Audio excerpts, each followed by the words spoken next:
দিয়ে তৈরি হচ্ছে এই কপি 65। আমরা একটা ফুলকপি নিয়ে নেব, একটু পেঁয়াজ কলি বা পেঁয়াজ পাতাও লাগবে, একটু টমেটো নিয়ে নেব, তার সঙ্গে ফোড়নে লাগবে একটু সর্ষে আর কারি পাতা হচ্ছে অপশনাল, একটু আদা রসুন নিয়ে নেব আমরা, সঙ্গে নেব একটু সর্ষের তেল, একটা ডিমও লাগবে, সঙ্গে লাগবে একটু টমেটো সস আর সয়া সস, আর কি লাগবে, হ্যাঁ মনে পড়েছে, ভিনিগার। আর ফোড়নে যদি কেউ শুকনো লঙ্কা খাও তাহলেও খেতে পারো। স্টার্ট হচ্ছে কপিগুলোকে নুন দিয়ে সেদ্ধ করা। সেদ্ধ হয়ে গেলে ওগুলোকে স্ট্রেন করে নাও। স্ট্রেন হয়ে গেলে কপিগুলো কিছুটা এরকম ধোঁয়াধার দেখতে লাগবে। কিরকম লাগছে বলো? পুরো ধোঁয়া ধোঁয়া হয়ে গেল। তারপরে যখন স্ট্রেন হয়ে যাবে আর জলটা পুরো ঝরে গেল, তখন বাটিতে কপিগুলোকে আমরা নিয়ে নেব। সেদ্ধ কপির সঙ্গে দেব একখানা ডিম। দাঁড়াও, ডিমটা নিচ্ছি, নিয়ে ফাটিয়ে দিলাম। ডিম নেওয়ার পর তারপরে নেব আমরা, আচ্ছা ডিমটাকে দিয়ে নিই। তারপর আমরা নেব একটুখানি কালো মরিচের গুঁড়ো, এটা অপশনাল, আমার ভালো লাগে তাই দিলাম। এবার আমরা দিয়ে দেব তার সঙ্গে একটুখানি কর্নফ্লাওয়ার। কর্নফ্লাওয়ার না দিতে চাইলে কেউ ময়দা বা তোমরা চালের আটাও দিতে পারো। আমি একটু কর্নফ্লাওয়ার দিয়েছি আর সঙ্গে একটু নুন দিয়ে তারপরে এটাকে ভালো করে মেখে নিতে হবে। কেউ চাইলে এই স্টেপটা একটু সয়া সসও দিতে পারো, কিন্তু সবাই খায় না তো, তাই ভাজার সময় সয়া সসটা আমি ঠিক দিই না। আচ্ছা হলো, তারপরে মাখা ঝোকার পর এখন হচ্ছে সাইডে 5 মিনিট রেখে দেওয়ার পালা। তারপর নিয়ে নিলাম একটা কড়াই। কড়াইয়ের মধ্যে দিয়ে দেব আমি সর্ষের তেল। সর্ষের তেলটা কিন্তু গরম করতে হবে ভালো করে। হাত দিয়ে আবার পুড়িয়ে ফেলো না, হাত দিয়ে একটু দেখে নিতে হবে যে গরম হয়েছে কিনা। গরম হয়ে গেলে এইবারে অ্যাড করে দিতে হবে একটুখানি ওই কপিগুলো যেগুলো আমাদের ফ্রাই করার দরকার আছে। ভালো করে ভেজে নিও কিন্তু, এগুলো না ভাজলে আবার কাঁচা কাঁচা লাগবে। যদিও সেদ্ধ করা হয়েছিল নুন দিয়ে, তাও ভালো করে তো ভাজতে হবে। তারপরে মশলা মাখানো আছে, ডিমটা যাতে ভেজে যায় সেটাও দেখতে হবে। ভাজা হয়ে যাওয়ার পর যখন সবগুলো ভাজা হয়ে গেল, তারপরে আমাদের দেখে নিতে হবে যে লাল লাল হয়েছে কিনা। একটু লাল লাল হলে আমার ভালো লাগে না। উল্টে পাল্টে ভেজে নিও।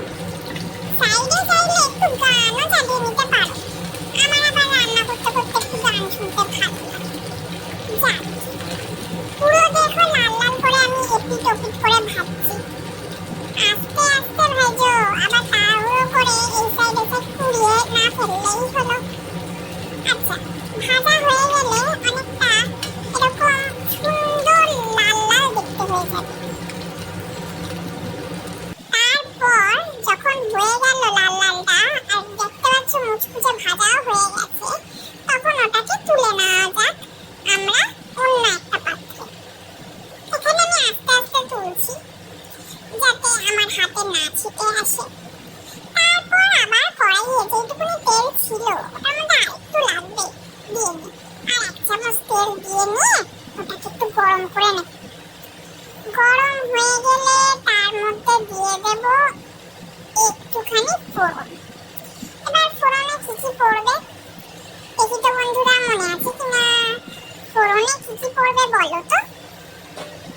আচ্ছা, মনে পড়েনি? দাঁড়া তাহলে বলে দিচ্ছি। ফোড়নে পড়বে একটুখানি সর্ষে, একটুখানি শুকনো লঙ্কা আর একটুখানি কারি পাতা। আমি সবসময় শুকনো লঙ্কা বোটা ছাড়িয়ে দিই, তোমরাও তাই দিও। তো শুকনো লঙ্কা দেওয়া হয়েছে, ওটাও একটু ভাজা ভাজা হবে। সর্ষে অ্যাড করছি। সর্ষে অ্যাড করার পর এবার দিয়ে দেব কারি পাতা।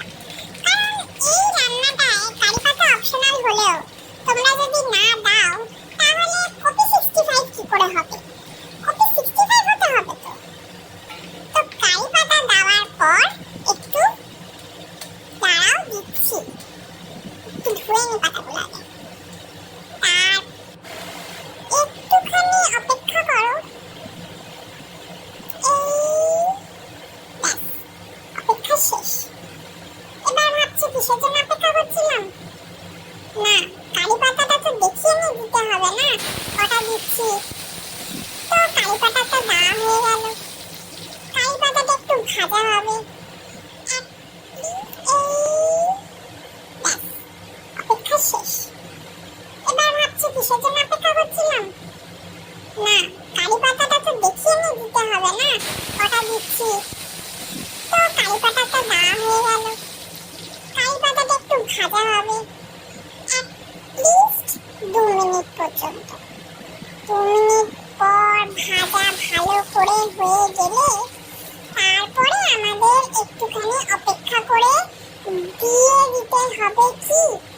আচ্ছা বন্ধুরা, বলো তো দেখি, ফোড়নের পরে কি দিতে হয়? আমরা সাধারণত পেঁয়াজ দিই, কিন্তু আমি এখানে টমেটো দেব। মনে আছে? আমি তো রান্নায় পেঁয়াজ দিইনি, তো পেঁয়াজ কলি বা পাতা দিতে বলেছিলাম। তো আগে আমরা টমেটো দেব। তারপরে টমেটোটা ভালো করে কষানো হয়ে গেলে আমরা একটু নাড়াচাড়া করে দেব। নাড়াচাড়া করে দেওয়ার পর আমরা দিয়ে দেব পেঁয়াজ পাতাগুলো। একটু নাড়াচাড়া আগে করে নিতে দাও, তারপর তো দেবো। আচ্ছা, তারপরে পেঁয়াজ পাতাটা এই কুচি কুচি করে ছোট ছোট করে কেটে দিয়ে দিলাম। পেঁয়াজ পাতা দেওয়ার পরে আমরা কিছুক্ষণ নাড়াচাড়া করব। পেঁয়াজ পাতাটা যেন ভালো করে ভাজা হয়। আর ওইদিকে আমি একটু রসুন আর আদাটাকে ঘষে নিচ্ছি। মিক্সির আওয়াজটা যদিও তোমরা পাবে না, কারণ চিমনি চলছে, কিন্তু তাও এই জিনিসটা করার দরকার আছে। করা হয়ে গেলে যখন দেখবে ভালো করে এই দুটো জিনিস ভাজা ভাজা হয়ে গেল, তখন আমরা আদা রসুনটা দিতেই পারতাম, কিন্তু ওটা থাক, ওটা পরে দেওয়া যাবে। এখন আমি একটুখানি নুন দিয়ে নিই আগে। নুনটা না দিলে ভালো লাগবে না। নুনটা দেওয়ার পর একটুখানি আমি দিয়ে দেবো সয়া সস। সয়া সস তোমরা যে কোনো ব্র্যান্ডের নিতে পারো, আমার হাতে এটাই ছিল, তাই জন্য আমি এটাই দিচ্ছি। 2 চামচ মতন দেবে। সঙ্গে দেবে একটুখানি নাড়া দিয়ে টমেটো সস। টমেটো সস আমি টমেটো কেচাপ ইউজ করছি, তোমরা সসও ইউজ করতে পারো। আমি টমেটো সসটা ইউজ করি কারণ একটু হট স্পাইসি হয়, তাই জন্য। কিন্তু তোমরা তোমাদের মতন টমেটো বেটে বা টমেটো তোমরা যদি ঘষে দিতে চাও, তাহলে প্রথমে টমেটো দিও না, এখন দাও, তো হলো। এখন এটাকে নাড়া দিতে হবে ভালো করে। আর তার মাঝখানে আমি একটুখানি আদা রসুনটাকে বার করে নিচ্ছি। পেস্ট করে রেখেছিলাম, তো বার করে আনতে হবে না। বার করে এনে আমি তারপরে এটাকে মিশিয়ে দেব। আদা রসুন পেস্টটা দিলে টেস্টটা একটু ভালো আসে, তাই আদা রসুন পেস্টটা দেওয়ার পরে অনেকক্ষণ ধরে নাড়ব। আমি তো মনে হয় 2 মিনিট ধরে নেড়েছি। আচ্ছা, সবাই কপি খাও তো এমনিতে? এমনিতেও এই রান্নাটা অন্যভাবেও করা যায়, কিন্তু আমার কপি দিয়ে খেতে বেশি ভালো লাগে, তাই জন্যই তো কপিটা এইভাবে করবো বলে ভেবেছি। আচ্ছা, রান্নায় ফিরি। যেটা মেশানো হচ্ছে সেটা হচ্ছে, তোমাদের রিক্যাপ বলি। এটার মধ্যে টমেটো সস আছে, শুকনো লঙ্কা আছে, পেঁয়াজ রসুন বাটা আছে, আমি কপি অ্যাড করে দিচ্ছি। সয়া সস, টমেটো সস সব মিশে একাকার হয়ে যাচ্ছে। আচ্ছা বলো তো, আমি কি এটার মধ্যে এখনো কিছু এক্সট্রা দিয়েছি? আমি মনে হয় কিছু একটা ভুলে গেছি। কি ভুলে গেছি বলো তো? কমেন্ট করে জানিও কিন্তু আমি যে কি রান্নাটা দিতে ভুলে গেলাম, যেটা হয়তো আমি ইনগ্রেডিয়েন্টসে দেখিয়েছিলাম। আচ্ছা, নাড়া দেওয়ার পর তোমরা চাইলে একটু শুকনো লঙ্কা তো দিয়েছিলে, একটু নরমাল লঙ্কাও দিতে পারো। ওই গ্রিন চিলি যে যেরকম ঝাল খাও সেরকম দিয়ে দিও। আমি একটু ঝাল খাই, তাই জন্য আমি একটু পটাশ পটাশ করে ফাটিয়ে ফাটিয়ে দিয়ে দেবো। চাইলে এটার মধ্যে কড়াইশুঁটিও দেওয়া যায়, আমি যদিও অত দিই না। এই রান্নাটায় থাক, দেবো না। তাই কয়েকটা কাঁচা লঙ্কা ফাটিয়ে ফাটিয়ে দুভাগ করে করে দিয়ে দিলাম। আমি 4খানা দিয়েছি, বেশি ঝাল না তাই জন্য। আচ্ছা, এটা নাড়ানো হয়ে গেলে তারপরে আমরা এটাকে ঢেকে দেবো। ঢাকার টাইমটা বলতে পারো 5 থেকে 7 মিনিট। না ঢাকলে এই জিনিসটা হবে না। নাড়াচাড়া দেওয়ার পর একটু ভাজা ভাজা হয়ে গেলেই ঢাকার পদ্ধতি শুরু হবে।